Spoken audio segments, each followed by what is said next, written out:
Determine the domain and range of the following quadratic function in interval notation.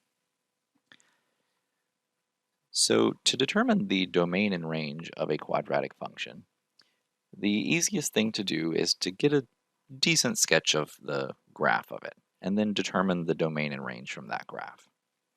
So for instance here, we don't have to be perfect, but we know that the vertex in this case would be located at -4, -4.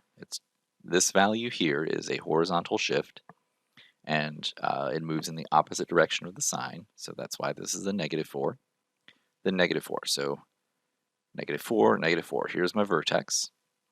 And then also, the leading term coefficient is less than 0. So that means I am opening downward. All right, so my parabola is going to look something like this. And what's important about that is we have a maximum value. So that means my range is going to go up to this value, and that's it. Everything will be below that maximum value.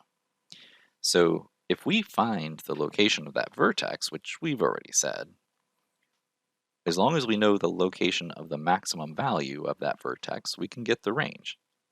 So the range here is going to be all the values from -infinity up to -4. The domain, well, that's actually a bit easier. If you just memorize the fact that we have a polynomial function. All polynomial functions have a domain that is unrestricted. So the domain is -infinity to +infinity.